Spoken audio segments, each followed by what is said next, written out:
Bom dia, sejam mais uma vez muito bem-vindos ao Filhos e Cadilhos. Obrigada por estarem desse lado. Estamos juntos nos desafios da parentalidade. E por isso mesmo hoje falamos de um daqueles temas que são difíceis, sobretudo para os pais, e que têm a ver com as questões de ordem da sexualidade. Perguntas como de onde vêm os bebés ou porque é que os meninos e as meninas têm órgãos genitais diferentes vão ser respondidas aqui mais à frente neste programa, que deixa também uma série de propostas no que às atividades culturais diz respeito. E convidam ainda a ensaiar-se na cozinha. Mas antes de tudo isso, vamos retomar a nossa rubrica de desenvolvimento infantil para falar das crianças dos 3 aos 4 anos de idade.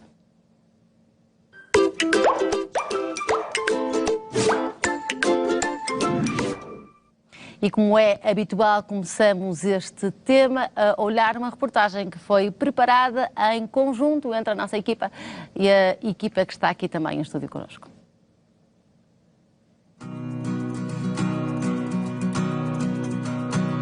A entrada nos 3 anos de idade revela ser uma fase crucial para a criança. Por um lado, há um incremento das aquisições ao nível motor e da linguagem que culminam em complexas e interessantes capacidades de socialização e autonomia. Por outro lado, mantém-se a necessidade de um sério investimento no desenvolvimento infantil, onde as importantes conquistas identificadas até então estão longe de estarem terminadas. Entra-se numa faixa etária onde a curiosidade, a espontaneidade e o imaginar se assumem como as palavras de ordem num espaço crucial para brincar livremente. É, sim, fundamental repensar as exigências e as expectativas colocadas nesta faixa etária e rever as agendas, as escolas altamente escolarizantes e investir verdadeiramente nas necessidades da criança, ou seja, numa educação infantil que privilegie o lúdico, o brincar e a socialização.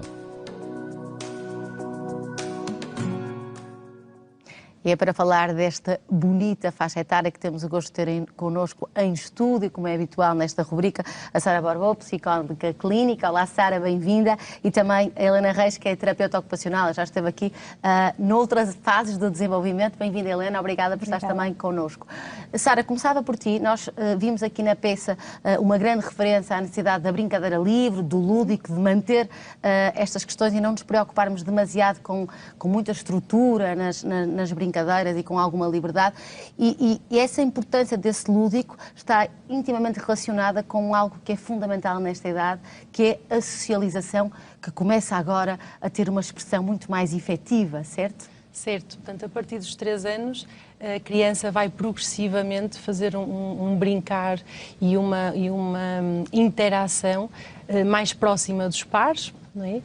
Com maior capacidade a nível da comunicação e da linguagem, com maior capacidade a nível do jogo simbólico e, portanto, criar ali momentos de partilha, quer no brincar, quer até em termos de conversação, que são fundamentais para desenvolver estas competências de socialização. Claro. E muitas vezes perguntava-te, Sara, se tivermos um ensino pré-escolar demasiado escolarizado, vou utilizar esta palavra, portanto, com excesso de fichas, com muitas preocupações de ordem cognitiva, mais no sentido de escolarização, portanto, das letras, dos números, vamos tirar tempo e espaço a estas estruturas que são também importantes para a socialização que aparentemente são mais simples, não é? De uma brincadeira mais livre, de umas brincadeiras mais associadas ao faz de conta. Sim, eu penso que o grande erro atualmente é realmente negligenciar a importância desses momentos, mas a importância também da experiência. Não é? Aos 3 anos a criança precisa de experimentar para manter a curiosidade sobre o mundo, sobre as coisas novas. E é essa curiosidade que vai permitir estar disponível para aprender. Certo. E, portanto, se nós investimos num caminho muito pedagógico precocemente, estamos a impedir que a criança experiencie e vivencie realmente momentos que são cruciais para o seu desenvolvimento e que, na verdade, são a base para depois ter disponibilidade para aprender mais tarde, a partir dos 6, 7 anos. Despertam essa tal curiosidade que está muito ligada também a uma motivação intrínseca e que vai ser importantíssima depois na fase do ensino formal. Claro. Olha, outra área muito importante e que está ligada às experiências também é esta capacitação motora da criança. Nós conseguimos sentir uma diferença abismal, é muito perceptível até ao olhar externo, a diferença entre uma criança de 2 de uma criança de 3 anos, porque há de facto um leque de exercícios e de movimentos que até então não estavam adquiridos, certo, Helena? É verdade, Mariana. Eu diria até que a partir dos 3 anos é uma fase crítica, porque nesta fase o cérebro da criança está numa franca expansão para receber e organizar já a informação sensorial que tem. Ou seja, nesta fase a criança já consegue adaptar e modificar as experiências, as primeiras experiências sensoriomotoras que ela teve e reorganiza-se para se aventurar numa nova atividade. Por exemplo, se aos 2 anos, buscando o teu exemplo, se aos 2 anos a criança é capaz de subir escadas com os 2 pés no mesmo degrau, agora aos 3 anos ela vai se reorganizar nesta experiência, vai se relembrar que tem já esta memória e vai se aventurar nesta subida alternada. Eu diria até que um dos marcos desenvolvimentais nesta etapa é precisamente esta capacidade da coordenação dos 2 lados do corpo, mas agora de forma assimétrica, que era coisa que ela não conseguia fazer. Certo. Não é por acaso que aos 3 anos a criança aprende a subir escadas de forma alternada, a andar de baloiço, e esta sua capacidade também se expande ao nível das capacidades manipulativas, não é? Ela vai se aventurar no recorte, vai querer utilizar a tesoura para recortar, enfim, uma série de experiências. No que toca ao desenho também, há aqui uma diferença muito grande em relação àquilo que acontecia anteriormente, certo? Exato, e o que é que acontece? Portanto, como ela tem esta nova habilidade do uso dos 2 lados do corpo, ela própria, do ponto de vista da autonomia, também está numa fase muito vincada da sua vontade em querer fazer as coisas sozinha. Claro. Quer se vestir sozinha. Sim. Eu quando estava a preparar esta conversa, assim de um ponto de vista mais intuitivo, a frase que me entrava na cabeça é: eu consigo, eu quero, eu sei sozinho, não é? E portanto é muito importante aqui abordarmos também a questão da autonomia que tu tocaste, do ponto de vista mais motor e também do ponto de vista mais emocional e até cognitivo, não é? Porque a criança começa a ter a capacidade de discernir e tomar as suas próprias opções. Porque de facto aqui a questão da autonomia é algo que é muito notório nesta idade, à partida, eu consigo, eu sei sozinho, eu já não sou bebê, expressões deste género, não é? Sim, é como a Helena estava a dizer, há uma vontade muito grande da criança de sentir que é capaz. Não é? E de pôr em prática e fazer recurso das competências que foi adquirindo, nomeadamente motoras. Mas não só.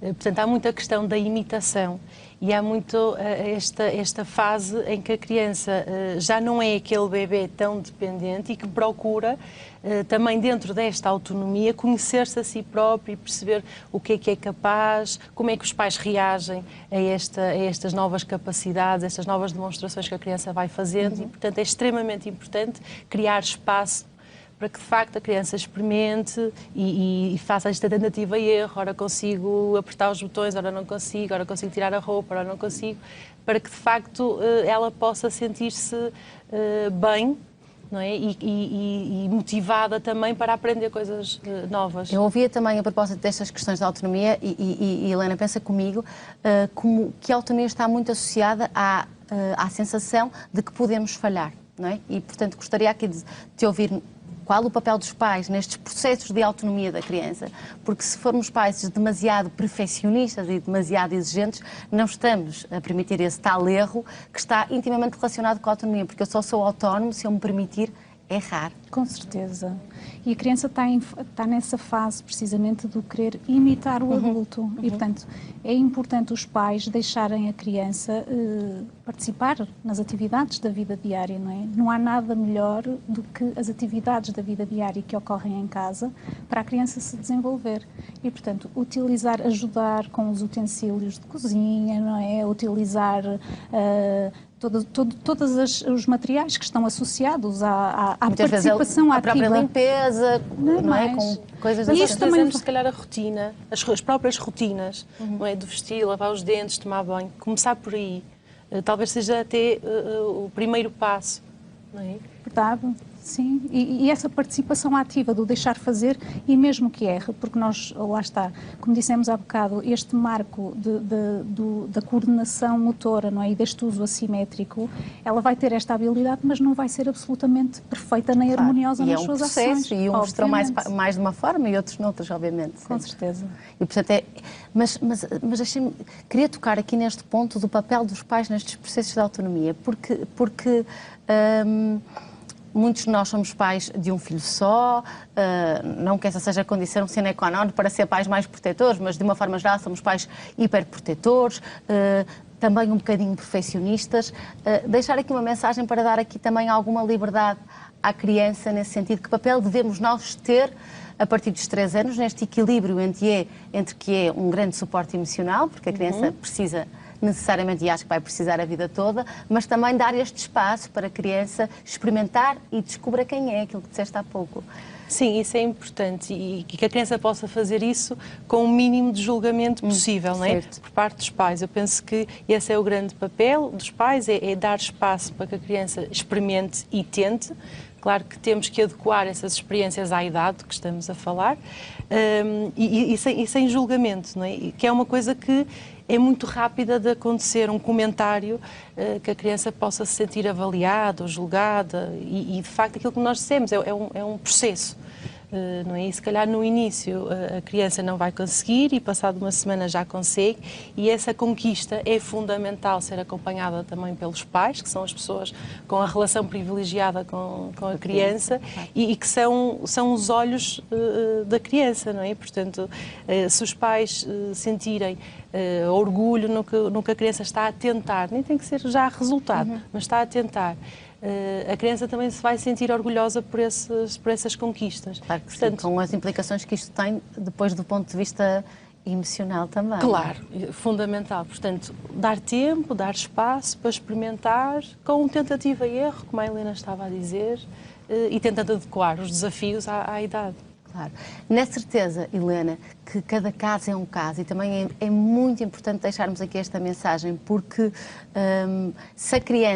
se é verdade que a criança está num processo de identificação muito forte, como vocês aqui mencionaram, e portanto há o típico eu também, não é? Nos jardins de infância, nos 3 aos 4 anos, um menino diz a minha mãe vem-me buscar e todos dizem a seguir eu também, não é? É muito típico nessa fase.